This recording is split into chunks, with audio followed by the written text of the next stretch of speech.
Today on GrowthShares, let's analyze and see whether Tillys is a great long-term investment.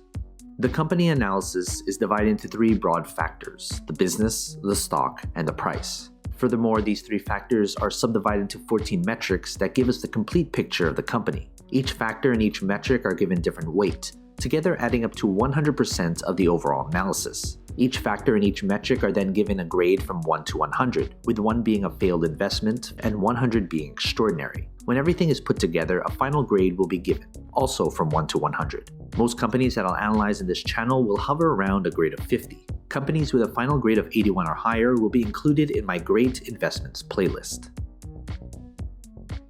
Let's first look at the company as a business. The business is the most important part of this analysis. That's why 45% of this analysis is attributed to the business. As Warren Buffett once said, it's far better to buy a wonderful company at a fair price than a fair company at a wonderful price. A stock cannot grow and prosper without having a rock-solid foundation. The business factor is made up of 8 metrics. Basically, these 4 metrics measure how well the company is doing right now. These 2 metrics measure how well the business is projected to do in the future. And these 2 metrics measure the socio-economic impact of the business. In the description below, I have a separate video describing each metric in detail.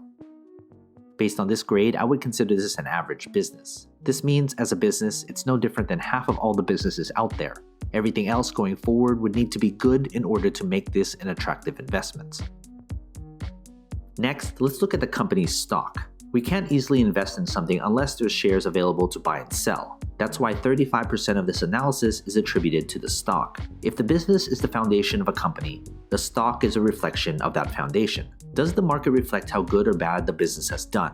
And how does the market think the company will do going forward? That's what the stock tells us. What matters most is return on investment. There should be some correlation between the business and its stock. The stock factor is made up of 5 metrics. Basically, these 3 metrics measure how well the company's stock has done, and these 2 metrics measure how traders and investors perceive the company as an investment. In the description below, I have a separate video describing each metric in detail. Based on this grade, I would consider this a below average stock. This company could be a good business, but it needs to see its performance and further analysis improve before it would make a good investment. Finally, let's look at the company's price. Price is what most investors look at when deciding whether to invest in a company or not. But price per share shouldn't be the most important consideration. That's why 20% of this analysis is attributed to the company's intrinsic value. There is a reason why a company's stock is undervalued or overvalued. An undervalued stock may be undervalued because it's simply a terrible business. And the other side is true as well. The price factor is made up of only 1 metric. Basically, the intrinsic value is the price per share at which the company's fundamentals align with its true value when compared to its current stock price. Based on this grade, I would consider the price to be fairly valued. If you're looking solely at the price per share, this is the price at which it's okay to invest. Now that we have everything calculated, let's figure out the company's final grade. If you want a database of the companies I've analyzed, consider becoming a subscriber to my Patreon. For only $2 a month, you'll gain access to my Google Sheets spreadsheet with all the grades for you to filter through. They're frequently updated, so consider becoming a subscriber. Link in the description below, or head to patreon.com/growthshares.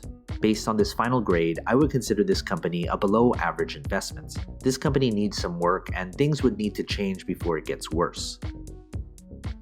Some of you will put different importance on different aspects of my analysis. You may solely just be looking at the price per share. Others may look at the business. But if you're looking at this company as a long-term investment, you should look at all 3 factors because it paints the entire picture of the company. When it comes to the final grade, it doesn't necessarily mean I'm bullish or bearish on the company's stock. Grades are adjusted to take into account the company's industry, sector, and competition. Of course, major news does have an effect on the company, but my analysis is built upon a solid foundation that focuses on the long-term health of the company. From time to time, I will reanalyze a company and share it with you. So you've made it this far, shoot me an email. I'd love to get in touch with you and talk more. What company should I analyze next? And do you agree with this company's final grade? If you want me to analyze more companies, hit that like button, subscribe to my channel, and share this video with other investors. And as always, take care of your money.